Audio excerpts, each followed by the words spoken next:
गोपाल राधा कृष्ण गोविंद गोविंद हे गोपाल राधा कृष्ण न गोविंद बोलो सच्चिदानंद भगवान की जय। ये विचार चल रहा है। वशिष्ठ जी महाराज कहते हैं, हे राम जी, ये जगत का अत्यंत अभाव और मांडोपाख्यान का आरंभ, राजा पद्मा तथा रानी लीला का परस्पर अनुराग, लीला का सरस्वती की आराधना करके बरमाना पाना और रणभूमि में पति के मारे जाने पर अत्यंत व्याकुल होना, ये सब जो है इस सर्ग में बताया जाएगा। जो है ये बता रही हैं। वशिष्ठ जी कहते हैं, जैसे समुद्र के भीतर जल से स्पंदन हलन चलन होती है वायु के द्वारा, जल के स्वभाव से च्युत हुए बिना ही लहरों के वेग के रूप में प्रकट होते हैं। उत्तरंग बनने पर भी जल के स्वभाव से अदृश्य नहीं होते हैं। जल का स्वभाव ही तरंग के रूप में दिखता है। जब शांत जल हो तो भी जो है वो जल है, और तरंग उठ रही हो तो भी वो जल ही है। इसलिए जो है वो जल से अलग नहीं है कोई वस्तु। इसलिए उसी प्रकार चेतन परमात्मा में दृश्य जगत की प्रतीतियां होती रहती हैं। जैसे समुद्र में जल की प्रतीति और तरंग की प्रतीति होती है। जल और तरंग दो वस्तु नहीं है, ऐसे ही यहाँ परमात्मा में ये जगत जो दिख रहा है ये दो वस्तु नहीं है। संसार और परमात्मा विवेक न होने से इसमें अलग देखता है। मैं मेरे बना के राग द्वेष करता है, ये मेरे अनुकूल है, ये मेरे प्रतिकूल है, ये अच्छा है, ये बुरा है। जब एक ही वस्तु है तो उसमें अच्छाई बुराई कहाँ है और अनुकूल प्रतिकूल कहाँ है? एक ही वस्तु है। न कोई तरंग जो है अच्छी है, न कोई तरंग बुरी है। जब जलई तरंग के रूप में दिख रहा है तो अच्छाई बुराई का क्या है उसमें? और ये जैसे स्वप्न और संकल्प मनोरथ में प्रतीत होने वाले घटपट आदि पदार्थ अनुभव में आने पर भी वास्तव में है नहीं। जैसे स्वप्न में आपने घर मकान और जड़ चेतन सब देखा वहां, वो अनुभव में आ रहे हैं, परंतु जगने पर कुछ भी नहीं रहा। स्वप्न के साथ ही उत्पन्न हुए, स्वप्न के साथ लीन हो गए, परंतु तुम जो है स्वप्न से पहले भी सत्य थे और स्वप्न के बाद में भी तुम सत्य रहे। स्वप्न नहीं रहा, स्वप्न उत्पन्न हुआ और जो है नष्ट हो गया, विलीन हो गया, तो वो प्रकट हुआ और अदृश्य हो गया। परंतु तुम न प्रकट हुए न अदृश्य हुए, तुम तो ज्यों के त्यों है। इसी प्रकार जो है अनादि अनंत है आप। चूंकि ये ऐसे पहले मैं होता है, पहले मैं था और फिर बाद में मैं रहता है, बीच में संसार देखता है। जैसे स्वप्न से पहले मैं था और स्वप्न के बाद में मैं रहा, बीच में स्वप्न देखा, तो बीच में दिखने वाला जो है पहले भी नहीं था, पीछे नहीं रहा।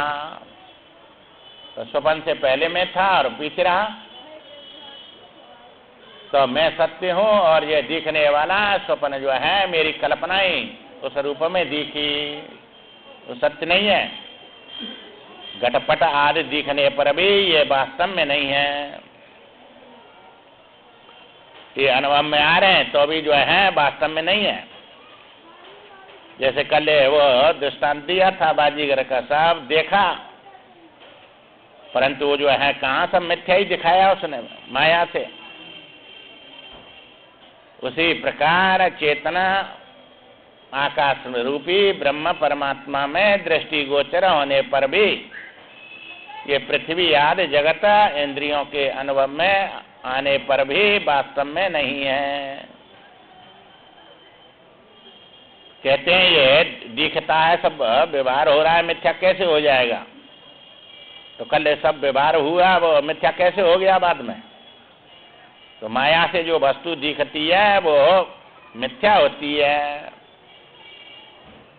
तो मिथ्या वस्तु दिखे नहीं ऐसा नेम नहीं है, और दिखे वो सत्य हो ऐसा नेम नहीं है।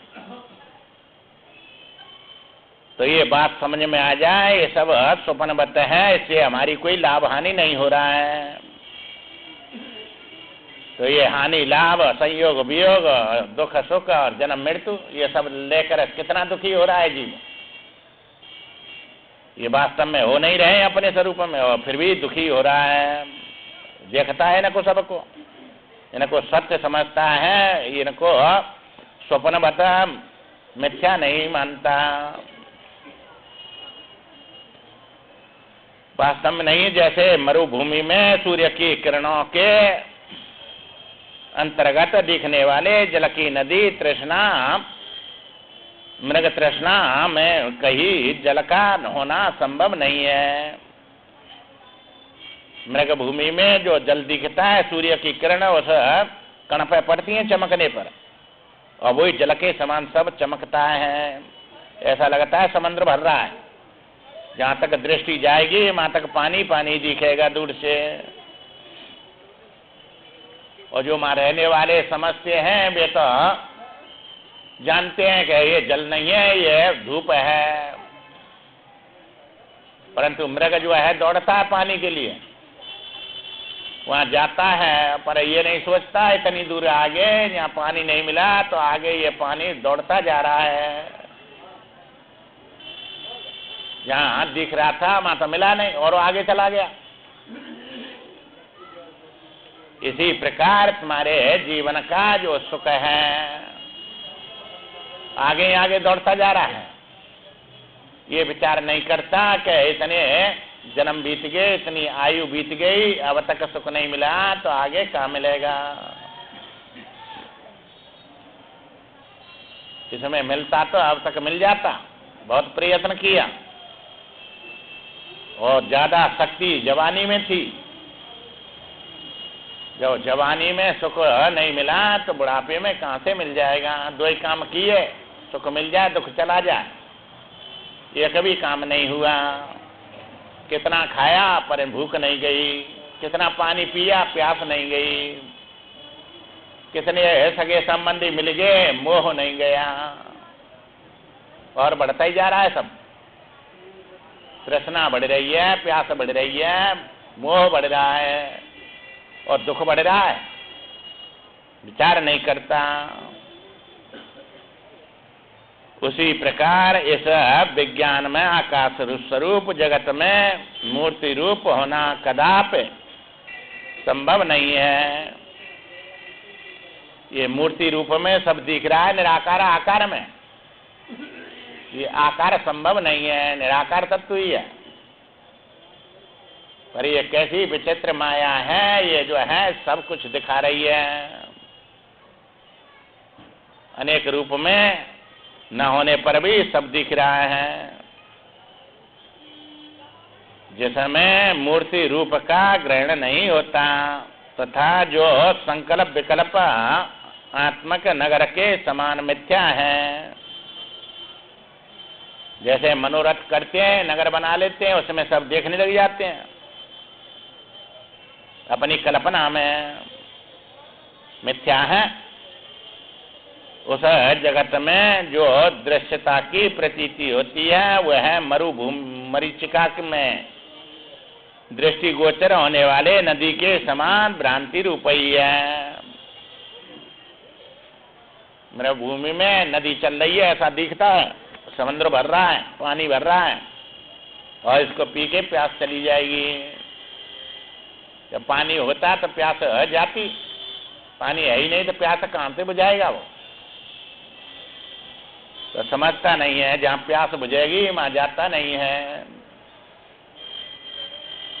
सब प्रकार की प्यास को बुझा देता है। ज्ञानामृतम भोजनम, ज्ञान रूपी अमृत पीएंगे तब तक प्यास भूख एक भी नहीं रहेगी, जन्म मृत्यु सब मिट जाते हैं इससे।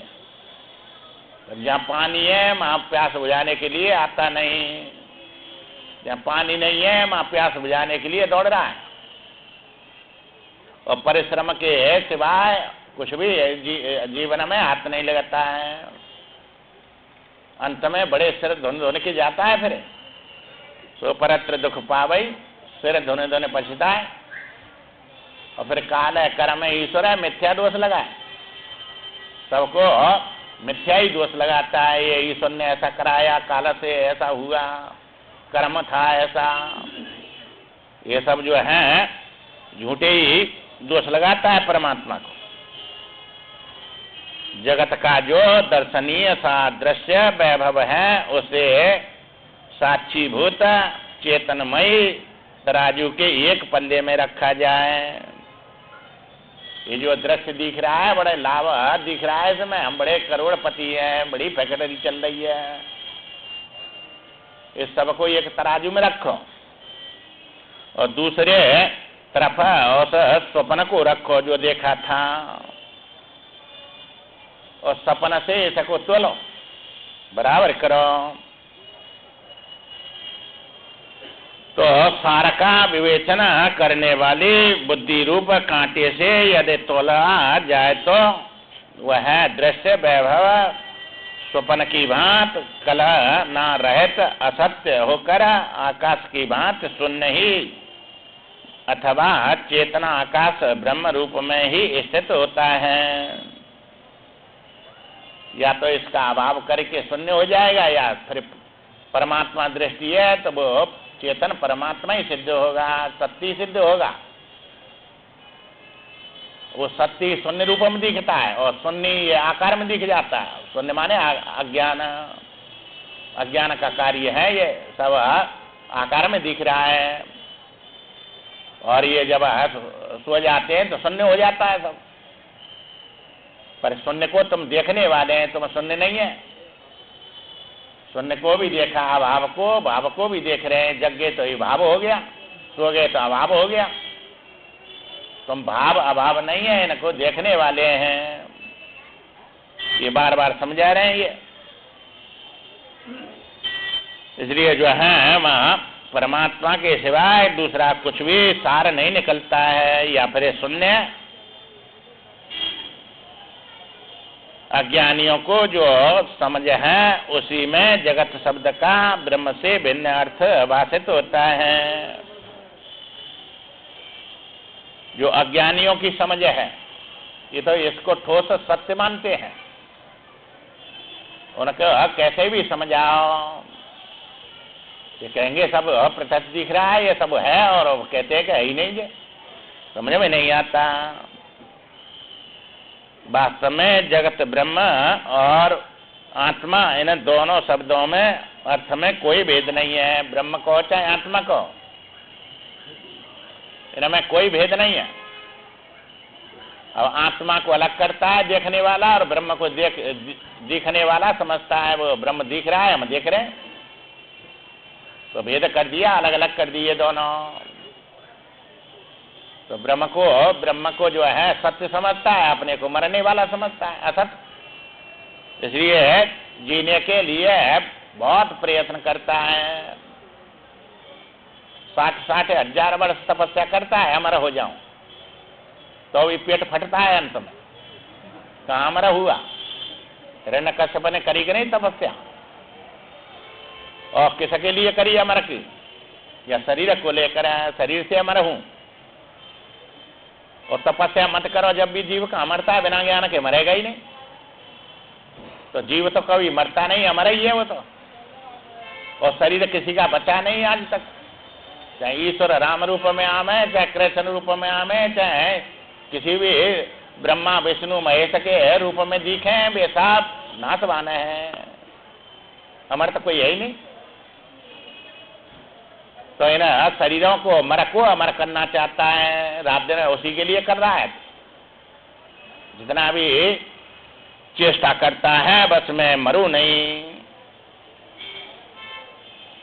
इसलिए जो है, और ये कभी बचने वाला है नहीं, कितनी भी उपाय करो।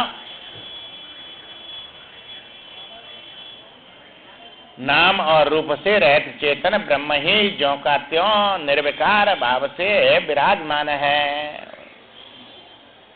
ये नाम रूप से रहित और ब्रह्म है, सब में विराजमान है। लाख करोड़ जो है आभूषण रखे हैं और सब पे दृष्टि जा रही है, और उसमें वो आभूषण विराजमान नहीं है, सोना विराजमान है सब में। क्योंकि नाम रूप है, आभूषण अलग अलग हैं, उनके सबके नाम अलग हैं, सबके रूप अलग हैं। पर सोने का नाम नहीं और रूप नहीं, वो एक सत्ता है, और वो सत्ता निराकार है, उसका नाश कभी होता ही नहीं है। वही सत्ता उस आभूषण के रूप में नाम रूप में दिखती है, और वो जो है चेतन ब्रह्म ही नाम रूप से रहता और ज्यों का त्यों निर्विकार भाव से विराजमान है। इस रीति से माया में महाकाश में स्थित यह जगत आवरण शून्य चेतन आकाश रूप परमात्मा ही है। कोई आवरण नहीं है उस पर, आवरण तुम्हारी दृष्टि पे, क्योंकि आत्मा पर कोई आवरण है नहीं, न संसार पर आवरण है। आवरण दृष्टि में है, और दृष्टि में से जब तक आवरण नहीं जाएगा तब तक उस तत्व को देख नहीं पाएंगे। विपरीत दिखाती है वो माया, तत्व को ढक देती है और उसमें विपरीत दिखा देती है। रस्सी को ढक दिया ज्ञान ने और सर्प दिखा दिया, दो काम करती है माया। तत्व को ढक देती है और विपरीत दिखा देती है, उसमें ये माया है। तो आत्मा को ढक दिया, जीव दिखा दिया,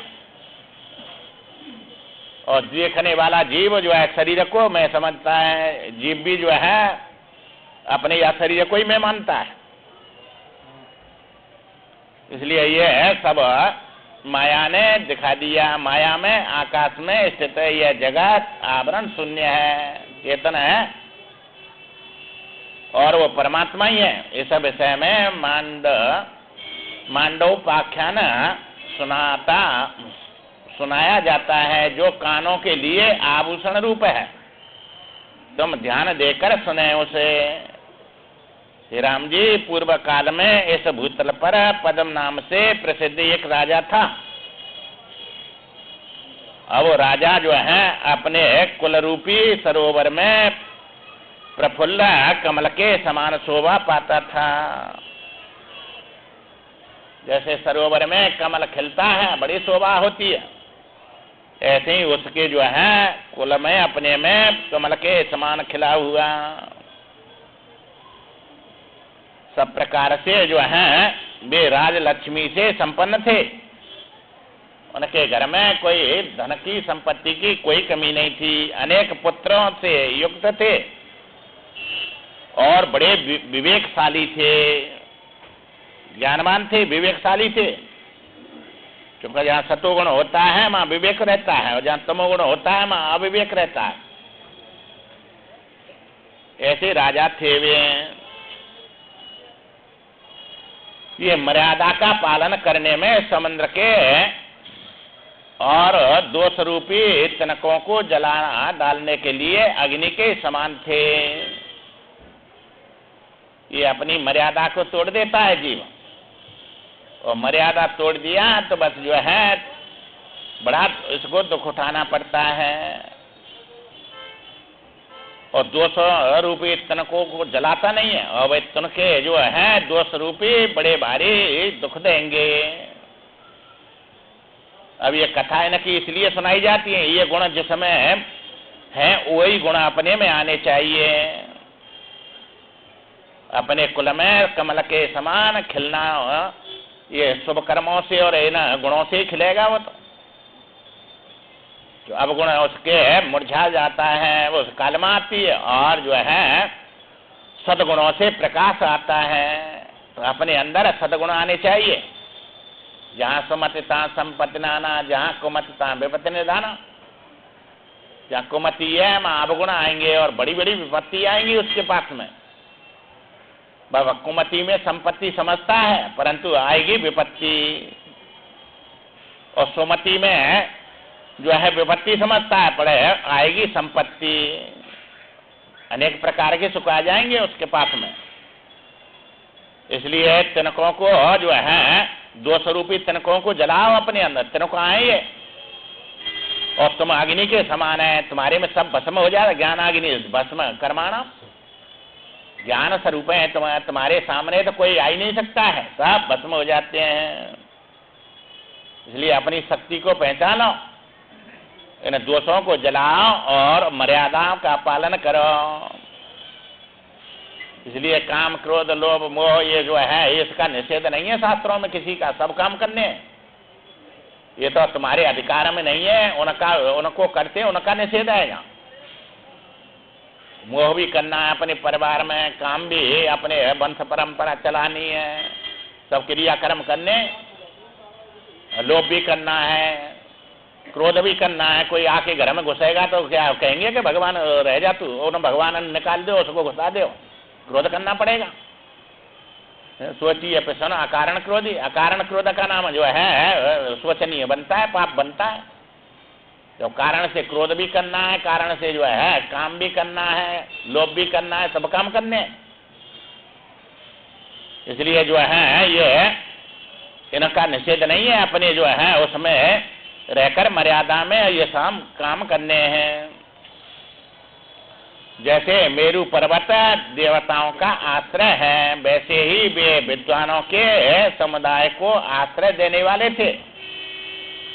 अब विद्वान आएंगे तो ज्ञान की बात विद्वता सिखाएंगे वे, और वह विद्वता से उसके अंदर जो है किसी प्रकार का कोई दुख नहीं होगा, आश्रय देते थे। जैसे पूर्ण चंद्रमा के उदय से महासागर उल्लासित हो उठता है, उसी प्रकार उनके सुयश के विस्तार से संसार का आनंद वर्धित होता था। उनका ऐसा सुयश फैला हुआ था, उसे सब आनंदित होते थे। तो आनंद फैलाना है, इसलिए जो है लोभी जस चाहे मान विकारी, तो विकारी को मान नहीं मिलता है, लोभी का जस नहीं होता है। उदारता ही जस फैलाती है। उदारता सत्वगुण से आती है, लोभ तमोगुण से आता है। और इनके पास में उदारता थी, इसलिए इनके पास में कोई कमी नहीं थी।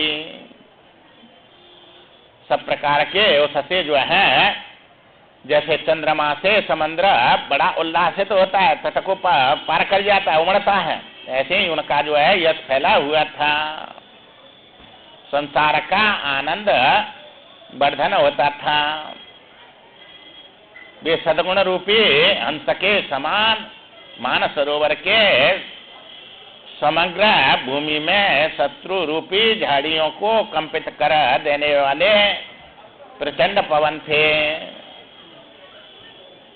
जो दुश्मनों को जैसे पवन आंधी आती है तो पेड़ों को झकझोर के रख देती है, बड़े बड़े उनको हिला देती है, ऐसे ही भी जो है सब शत्रुओं को जो है संग्राम में कपा देने वाले बड़े सूरवीर थे। ये सब गुण सब सुमति से और शुभ कर्म से ही आते हैं। ये नहीं कि उसमें जो है ज्यादा बल था, उसके सामने दूसरी शक्ति कम हो जाती है पापी की और उसकी शक्ति बढ़ जाती है। तो वो शक्ति, व कर्म की शक्ति उसका कुछ नहीं बिगाड़ने देती है। तो शक्ति जो है वो तपस्या से प्राप्त होती है, मनस वही है बस। पर सामने वाले का बल उससे आधा हो जाता है और उसमें अपना बल और आ जाता है उसका। इसलिए सबको जीत लेता है वो, क्योंकि तपस्या है उसके पास में, तप किया है, इसलिए उससे उसके पास में सबको हिलाने वाली इतनी शक्ति आ जाती है। मन रूपी मत वाले हाथियों को बस में करने के लिए सिंह के समान, सिंह के समान थे। ये मन रूपी हाथी है, बड़ा भारी बलवान है, ये हाथी के समान है, परंतु हाथी बड़ा होता है, सिंह छोटा होता है, और फिर भी हाथी को फाड़ देता है, उसकी पीठ पर चढ़ जाता है और उसको नाखून से फाड़ देता है, मार देता है ना देर, क्योंकि उसकी सूंड जाती नहीं है, पीठ पे है, कैसे पहुंचे, और उसके मारे डर के मारे भागता है, और इतना थल होता है, उछल के उसकी पीठ में बैठ जाता है और फाड़ देता है उसको।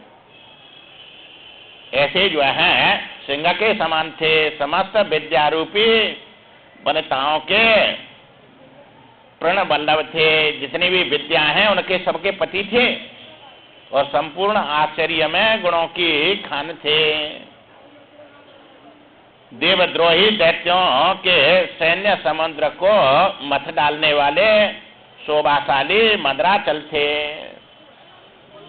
जैसे समुद्र मंथन के लिए मदराचल को लाए, वासुकी को वो नीति बनाई, और उसकी रई बनाई तो मंथन किया, रतन निकले उसमें से, ऐसे ही मदराचल के समान थे, और जो है दैत्यों के समुद्र को मत डालते।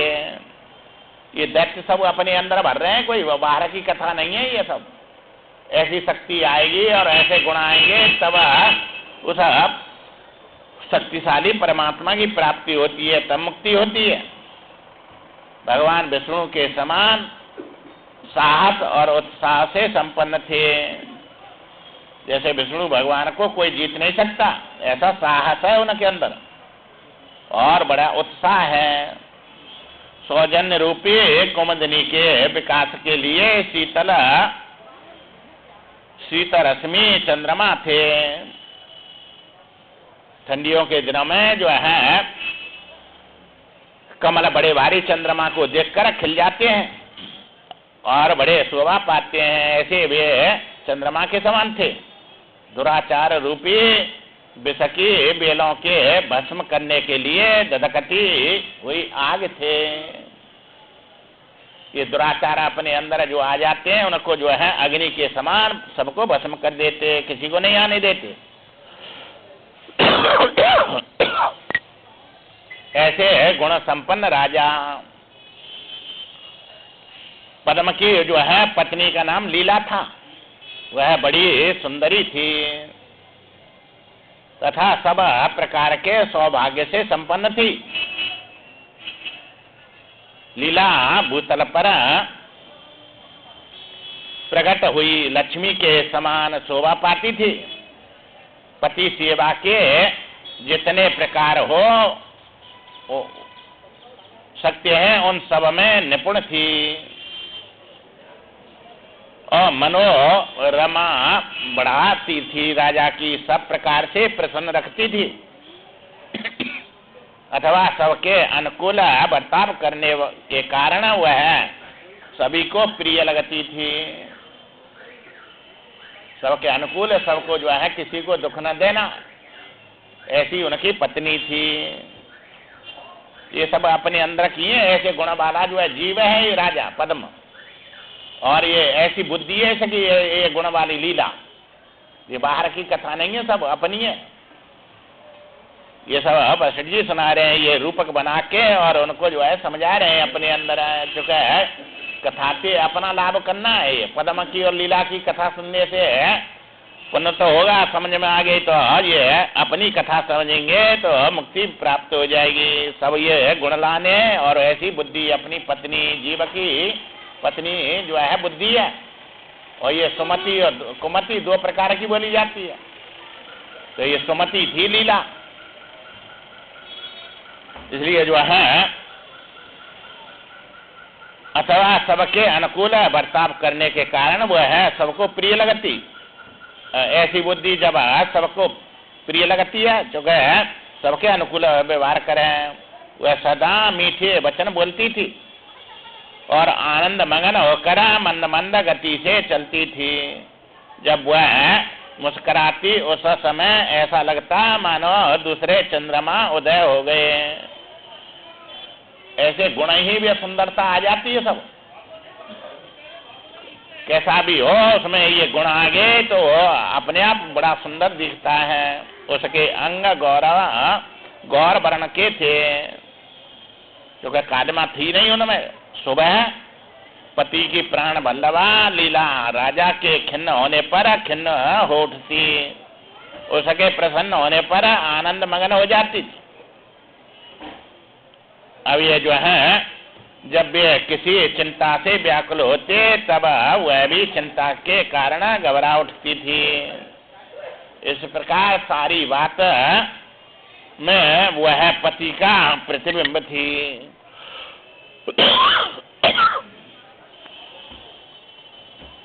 इस प्रकार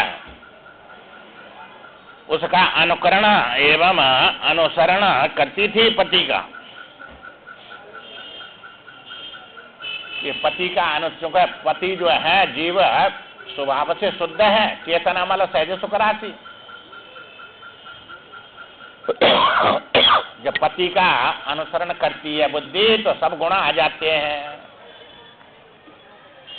और जब संसार की तरफ अपनी वृत्ति करती है तो पति जब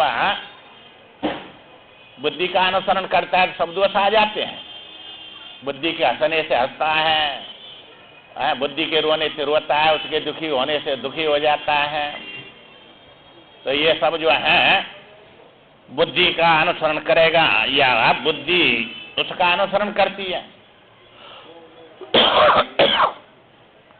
ये आ जाते हैं सब दोष गुण।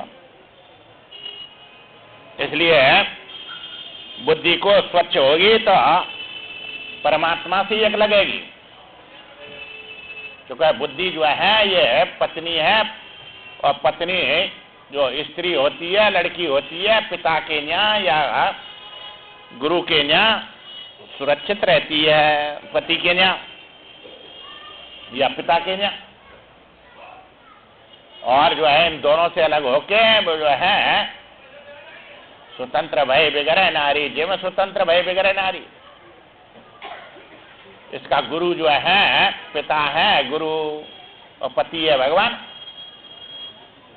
या बुद्धि का जो पिता है, जो गुरु है, वो जो है वो पिता के समान बोला जाता है, और पति परमात्मा के समान बोला जाता है।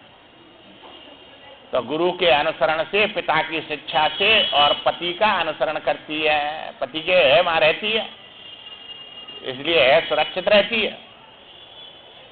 और वहां से अलग होके जब गुरु से, पति से अलग होती है तो बस नरक में जाना पड़ता है। सब दोष ही दोष आ जाते हैं। और जो है उनके कुपित होने पर वह केवल भयभीत होती थी, क्रोध नहीं करती।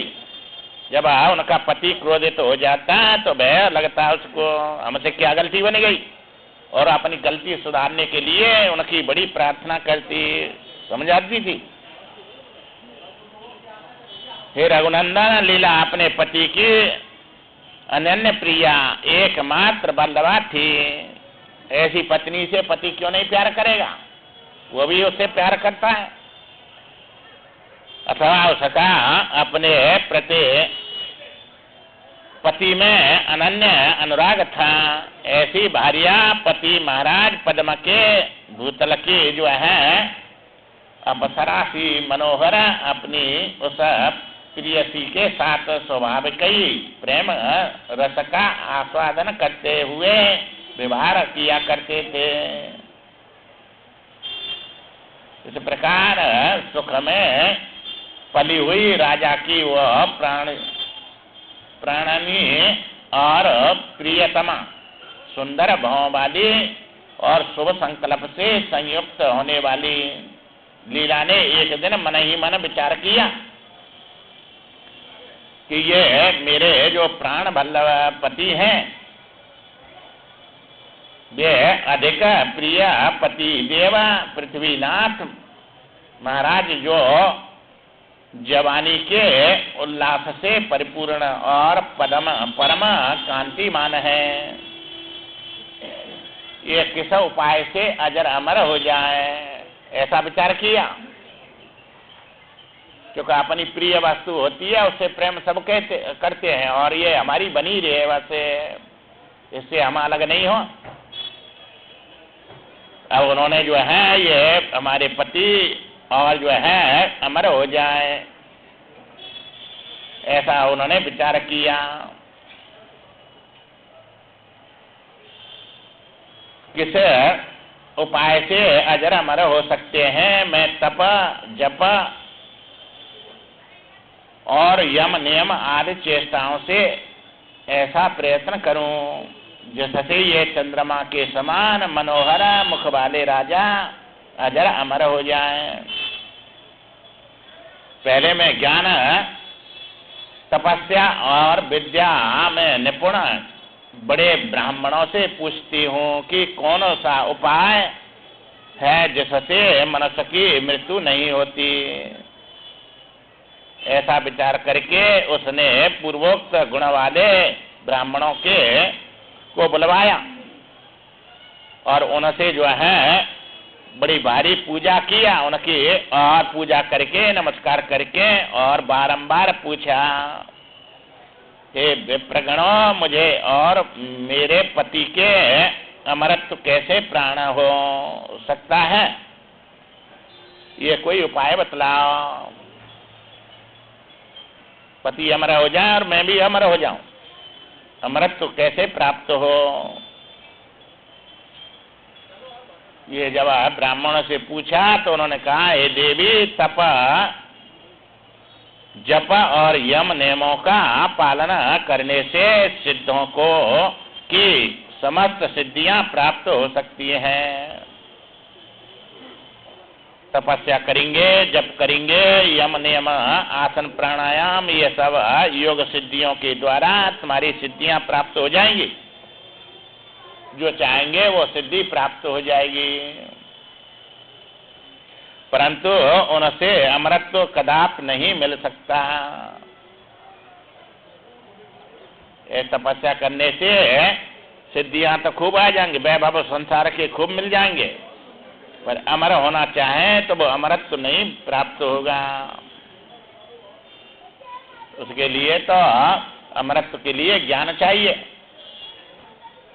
और ये सब कर्म में आते हैं, और कर्म से संसार के भोग मिलते हैं, ज्ञान से मुक्ति होती है। इसलिए ब्राह्मणों के मुख से यह बात सुनकर अपने प्रियतम के भावी वियोग से भयभीत हो लीला ने अपनी बुद्धि से ही फिर तत्काल इस प्रकार सोचना प्रारंभ कर दिया। वो सोचने लगी, यदि पति से पहले मैं जो है यह शरीर छोड़कर और परमात्मा को प्राप्त कर लूं तो मैं अमर हो जाऊंगी, सुखपूर्वक रहूंगी।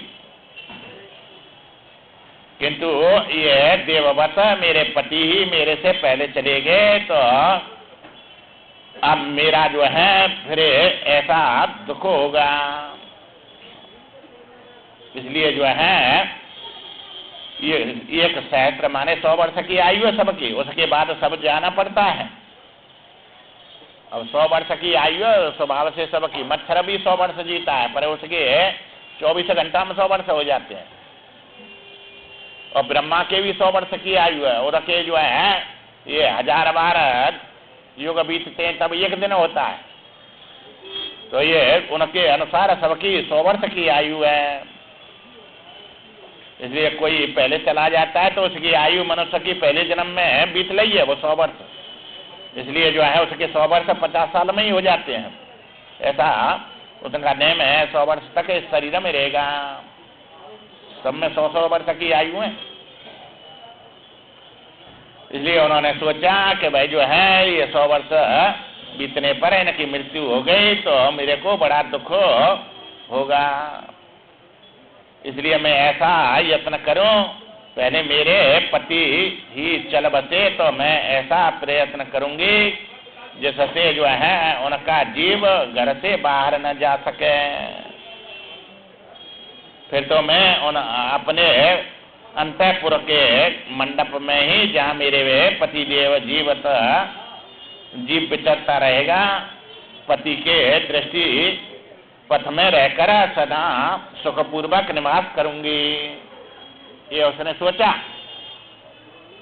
हे राम जी, इस प्रकार सोचकर उसने अपने संकल्प से ही सिद्धि के लिए और मैं आज से ही जप, उपासना और नियम द्वारा ज्ञानमयी सरस्वती देवी की तब तक आराधना करूंगी जब तक कि वे पूर्ण रूप से संतुष्ट न हो जाएं। वे संतुष्ट होके मेरा दर्शन नहीं देंगी जब तक मैं उनकी उपासना करती रहूंगी। और उनसे वरदान पाके मैं अपने ये पति को जो है पहले चले गए तो मंडप से बाहर न जाए, ऐसा वरदान मांगूंगी। ये सब उन्होंने विचार करके, ऐसा निश्चय करके उस श्रेष्ठ नारी ने अपने स्वामी को बताए बिना ही नियम पूर्वक परायण हो गई और शास्त्रीय विधि के अनुसार उग्र तपस्या आरंभ कर दी। 3 रात बीत जाने पर भोजन करती और देवता, ब्राह्मण, गुरु, ज्ञानी एवं विद्वानों की पूजा में तत्पर रहती थी। घर में रह रही है और सब तपस्या कर रही है। वह अपने शरीर को सदा स्नान, दान, तप आदि ध्यान में लगाए रखती थी। संपूर्ण शास्त्रीय कर्मों का फल अवश्य मिलता है। ये नहीं कि हमारा ये कर्म व्यर्थ जा रहा है, कुछ भी करो पाप या पुण्य सबका फल जमा होता है और सब भोगने पड़ते हैं, अवश्य प्राप्त होता है। शुभ करो या अशुभ करो, या शुभ करेगा या अशुभ करेगा, कर्म किए बिना तो रहता नहीं है। इसलिए जो है आस्तिकता पूर्वक बुद्धि से युक्त होकर वह सदाचार का पालन करने लगी और पति के क्लेशों का निवारण करने में दत्तचित्त रहती थी। उन दिनों भी वह पहले की भांति ही ठीक समय पर पूरी चेष्टा और लगन के साथ शास्त्रोक्त रीति से क्रमशः पहली की सेवा शुश्रूषा करने लगी। वो जैसे पहले पति की करती ऐसी करती थी और ये अपने पति को नहीं बताया कि मैं ऐसा तपस्या कर रही हूँ।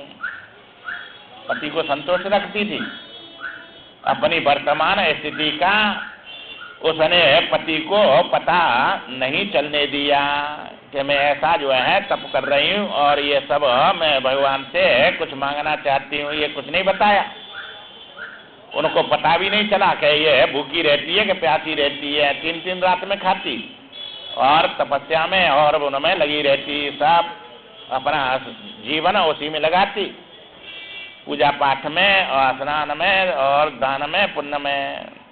इस तरह नियम पालन से शिष्टोवैत होकर होने वाली उस भोली वाली लीला ने लगातार 300 रातों तक कष्ट प्रद चेष्टाओं के द्वारा तपस्या का निर्वाह किया।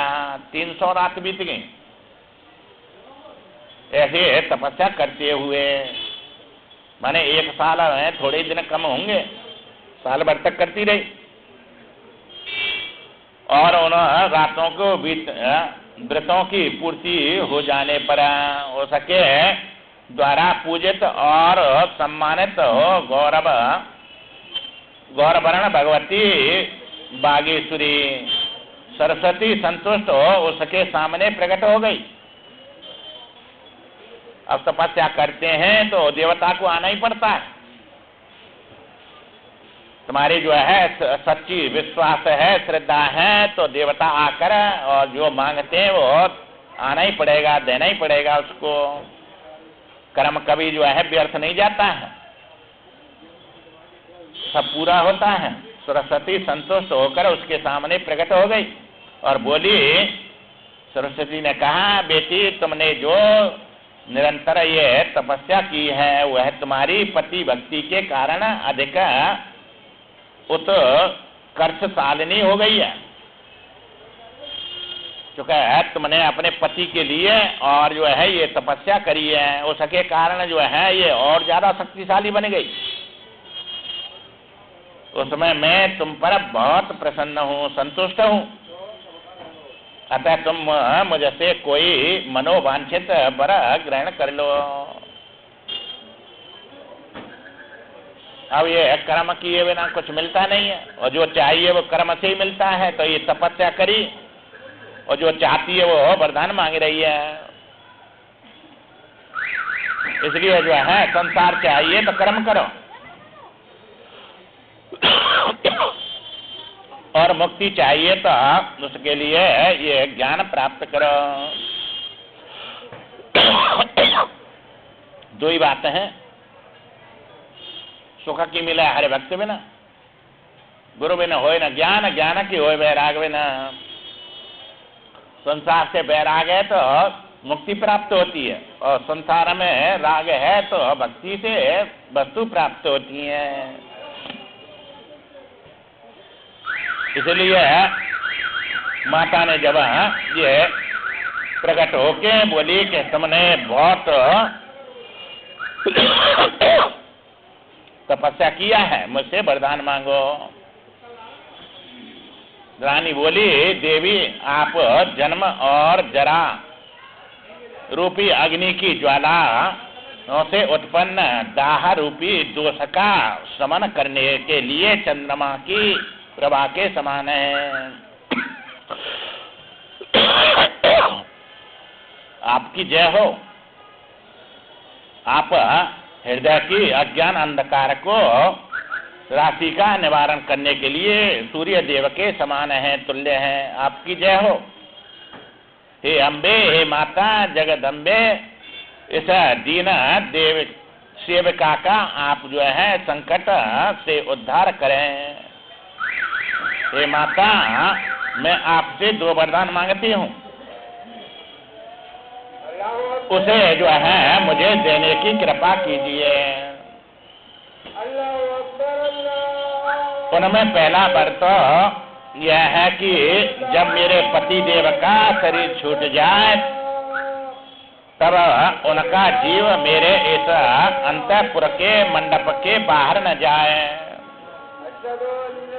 ये मेरा जो घर का मंडप है, इसी में मेरा जो है पति देव का जीव इसी में रहे। और महादेवी, मैं दूसरा वर यह मांगती हूँ कि जब मैं आपसे वर पाने के उद्देश्य से दर्शन देने की प्रार्थना करूं, तब आप मुझे अवश्य दर्शन दें। ये दो वरदान मांगे।